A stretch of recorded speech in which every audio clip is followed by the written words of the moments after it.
अस्सलाम वालेकुम नाज़रीन, मैं हूं समी इब्राहीम और अपनी इस वीडियो में मैं आपको ताज़ा तरीन बता रहा हूं कि इंतहाई कामयाब दौरा रहा वज़ीर-ए-आज़म इमरान ख़ान और पाकिस्तान फ़ौज के सरबराह का चाइना का। बीजिंग में जो चाइनीज़ लीडरशिप से मुलाकात हुई है, इसमें चाइनीज़ लीडरशिप ने खुलकर जो कश्मीर का इशू है उस पर पाकिस्तान की हमायत का ऐलान किया है और जो पाकिस्तान की ख़ुद मुख्तारी है उसकी हिफाजत के लिए चाइना ने कहा है कि जो कुछ मुमकिन हुआ वो करेंगे। पाक फ़ौज के सरबराह जनरल कमर जावेद बाजवा ने चाइनीज़ मिलिट्री जो क़यादत है उससे मुलाकात की, उनका दौरा किया। इंतहाई अच्छी ये मुलाकात रही और दिफ़ा के शोबे में ताउन को बढ़ाने की कोशिश की गई।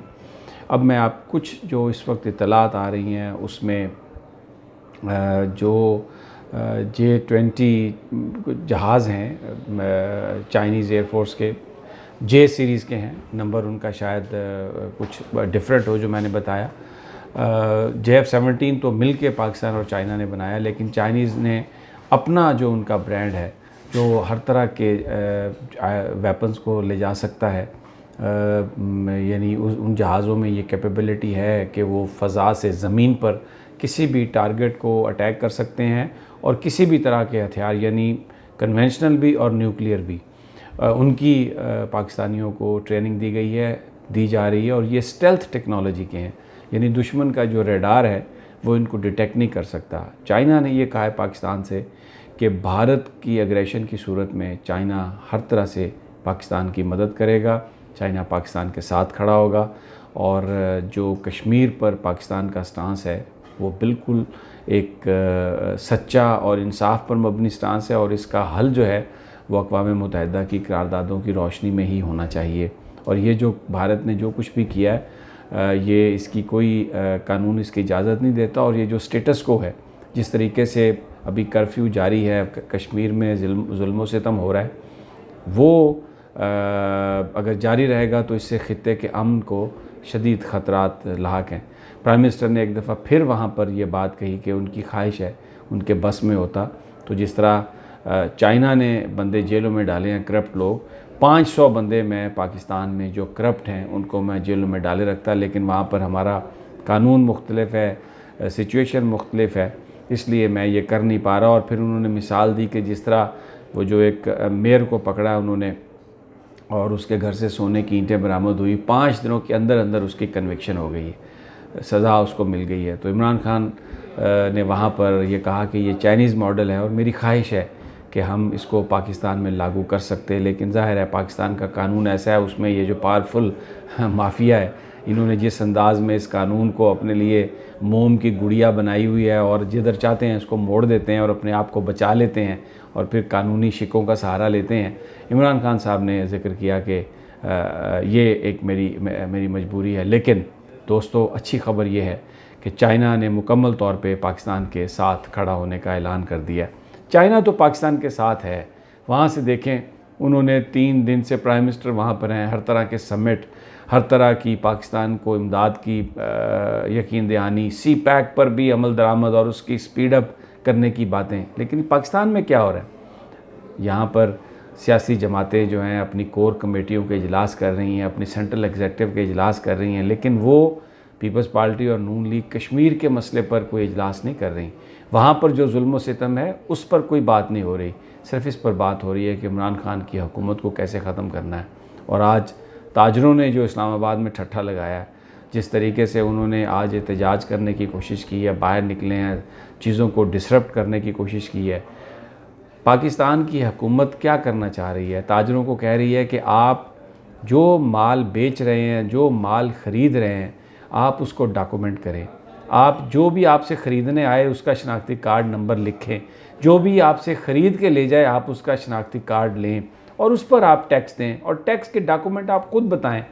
ताजर क्या कह रहे हैं कि जनाब हम आपको शनाख्ती कार्ड का नंबर नहीं देंगे, हम यहाँ पर जो जितना भी हम माल बेचते हैं, ख़रीदते हैं, हम आपको उसका डाटा नहीं देंगे। मुझे बताएं, क्या जो कितने पाकिस्तानी अमेरिका में रहते हैं, यूरोप में रहते हैं, क्या वहाँ पर आप ये तसव्वुर कर सकते हैं कि आप जाएं और आपको कंप्यूटर पर रसीद ना मिले और वहाँ पर जो GST अगर कोई जमा करे दुकानदार तो वो जीएसटी सरकार को ना जमा कराए।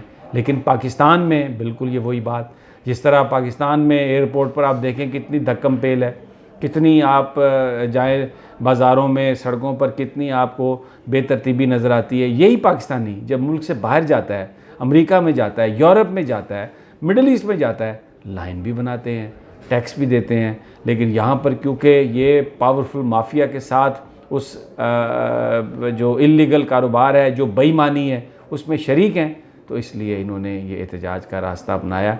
लेकिन प्राइम मिनिस्टर इमरान खान ने ये फ़ैसला किया है, वापस अब जो वो पहुंच रहे हैं तो आते ही उन्होंने अपनी काबीना में तब्दीलियां करनी है। 15 बताया जा रहा है मिनिस्ट्रीज़ हैं वफाकी, जिनमें वो तब्दीलियां करेंगे। ब्यूरोक्रेसी में बहुत तब्दीलियां करेंगे। पुलिस में, पंजाब में भी तब्दीलियां हो रही हैं, और इन तब्दीलियों का मकसद सिर्फ़ और सिर्फ ये है कि जो करप्शन है, कारी ज़रब उसको लगाने का सोच लिया इमरान खान ने। उनका ये कहना है कि एनफ इज़ एनफ, मैं अब किसी को नहीं छोड़ूंगा। और पाकिस्तान की फ़ौज ने यकीन दिलाया इमरान खान को कि करप्शन के ख़ात्मे के लिए, कानून की हुक्मरानी के लिए, ताजरों को टैक्स नेट में लाने के लिए आप जो कुछ भी करेंगे, पाकिस्तान की फ़ौज उसकी हमायत करेगी। आप देखेंगे दोस्तों, भरपूर अंदाज में कार्रवाई होगी। और आज धरने के हवाले से जो पिटीशन थी इस्लामाबाद हाई कोर्ट में जस्टिस अतर मिनुल्लाह साहब की अदालत में, वहाँ पर भी यही बात हुई। जज साहब ने ये कहा कि धरना तभी होगा जब उसकी इजाज़त हुकूमत देगी। और फिर इसमें तो कोई शक नहीं कि एहतजाज सबका हक है, वो एहतजाज करें, लेकिन ये भी हुकूमत पर फ़र्ज़ है कि जो लोग एहतजाज नहीं कर रहे हैं उनके हकूक़ की भी पासदारी हो, यानी निज़ाम ज़िंदगी डिस्टर्ब ना हो।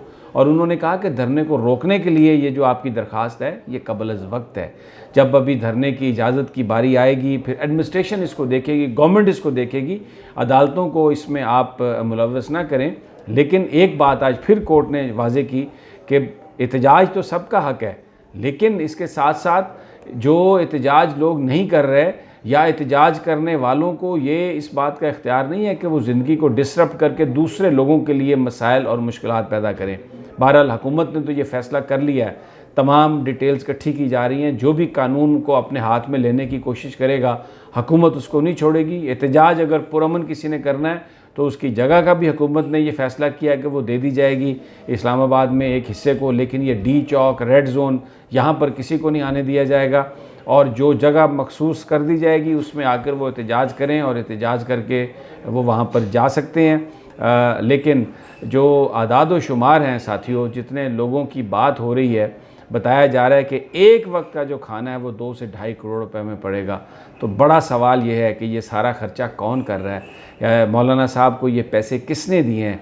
कहाँ से ये पैसे आए हैं? और कौन सी एजेंसी है जो इनको सपोर्ट कर रही है?